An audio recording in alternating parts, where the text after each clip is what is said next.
The wise men made a pilgrimage from the east to worship at the cradle of Christ, and the shepherds journeyed from field to town in search of Jesus.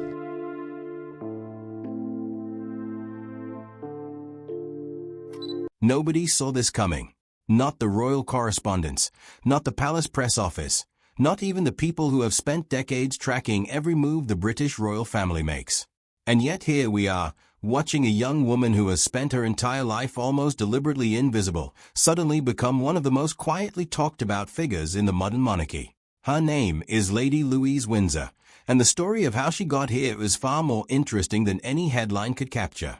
To understand why Louise matters right now, you have to go back to the very beginning, because nothing about her upbringing was accidental. Lady Louise Alice Elizabeth Mary Mountbatten Windsor was born on the 8th of November, 2003, the elder child and only daughter of Prince Edward, Duke of Edinburgh, and Sophie, Duchess of Edinburgh. She arrived prematurely, in dramatic circumstances. Her mother had to be taken to Frimley Park Hospital by ambulance from the family home at Bagshot Park, and her father wasn't even in the country. He was on an official visit to Mauritius when she was born. It was, in a strange way, a fitting start for a young royal whose life would be defined by being slightly outside the spotlight, even at the most pivotal moments. Here's something most casual royal watchers don't realize.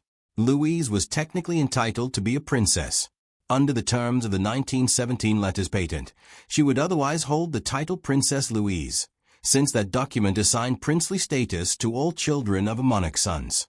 But her parents made a different choice almost from the moment she was born.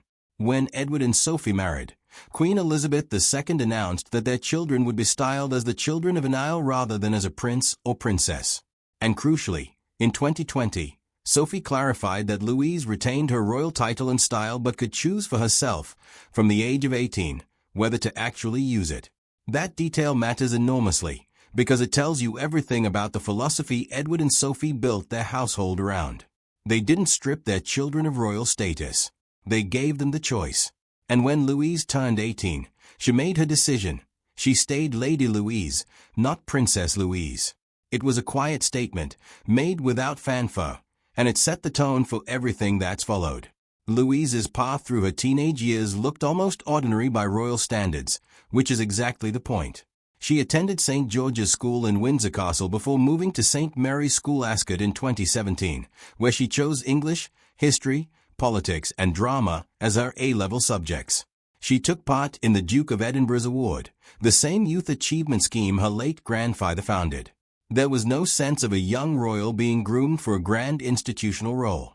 If anything, the family seemed determined to do the opposite, to let her grow up with something resembling normal stakes and normal choices. Then came the moments that no amount of careful shielding could fully soften. Following the death of her grandfather, Prince Philip, in 2021, Louise accompanied her parents to a memorial service and attended his funeral. A little over a year later came an even heavier loss. When Queen Elizabeth II died in September 2022, Louise stood vigil for 15 minutes at her grandmother's coffin in Westminster Hall alongside her brother James and 6 cousins, before joining the rest of the family at the state funeral. Think about that image for a moment. A teenage girl, standing in silence in one of the most solemn settings the monarchy has, absorbing a kind of public grief most people her age never have to perform. By the time Louise enrolled at university, the public was watching more closely than ever, and what they saw reinforced the same pattern. She began studying English at the University of St. Andrews in September 2022, the same Scottish university where her parents had famously met decades earlier, and later, in 2024, she joined the British Army's University Officers Training Corps unit at St. Andrews, an Army Reserve formation made up of students from the university and others in the area. She wasn't simply existing inside royal life. She was actively choosing structure, discipline, and effort over comfort. And this is where the royal story begins to take shape, because Louise didn't disappear into anonymous student life either. According to Ailsa Anderson, who served as Queen Elizabeth's press secretary and who has remained close to the Edinburgh family, Louise has thrown herself fully into the texture of ordinary university existence.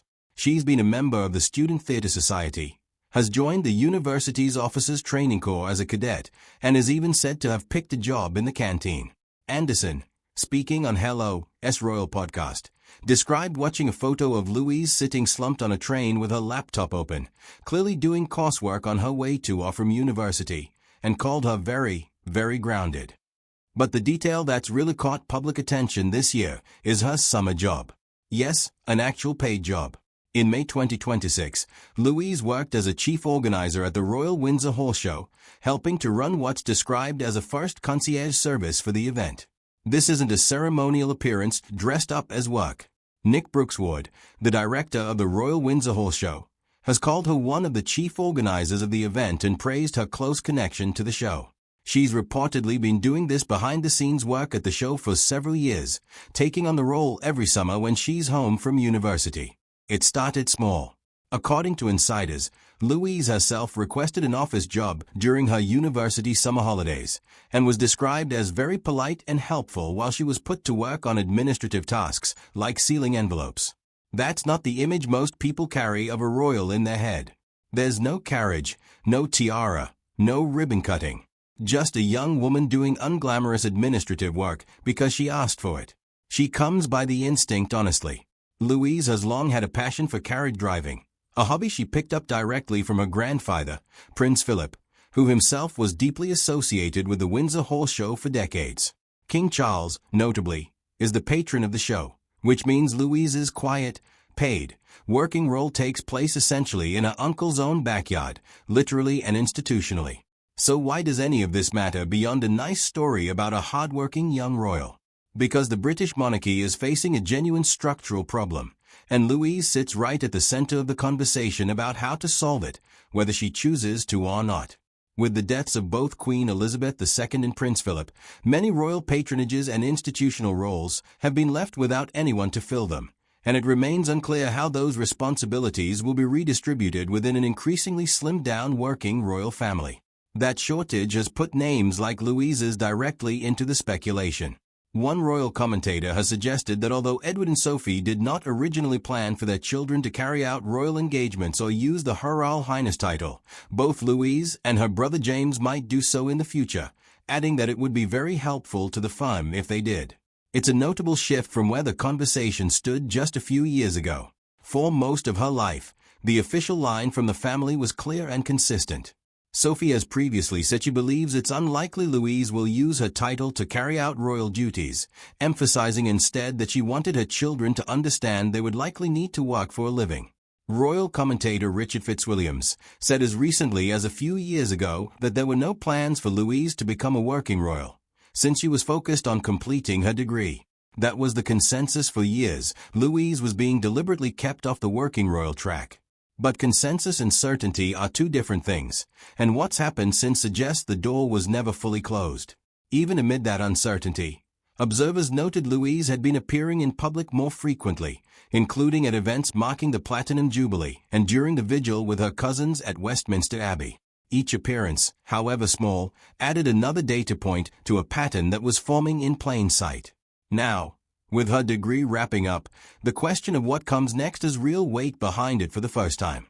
Louise is currently in her final year at the University of St. Andrews, and her studies are expected to conclude only narrowly before the exam period ends in late May 2026, meaning this year marks the actual transition point between student life and whatever decision comes after it.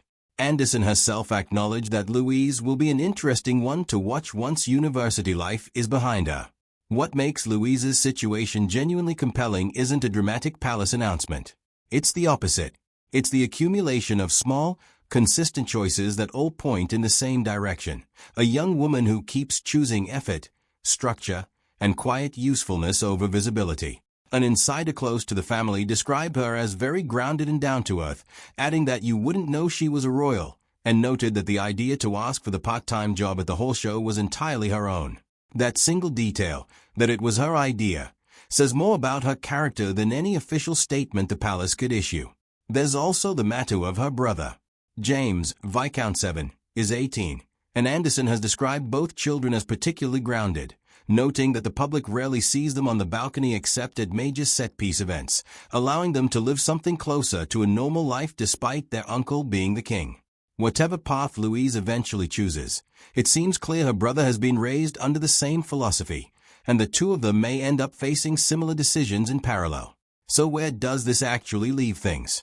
Nobody at the palace has announced that Louise is becoming a working royal. Nobody has handed her a constitutional role. There is no dramatic appointment, no instant transformation from private university student to institutional powerhouse. What there is, instead, is something arguably more interesting. A 22-year-old who has spent years quietly demonstrating competence, discipline, and a genuine work ethic in settings nobody was forced to watch, and who now stands at exactly the moment where the monarchy's thinning ranks of working royals make her presence, if she chooses it, more valuable than ever before. Will she become a full working royal? Will she keep her current low profile and pursue an entirely private career instead?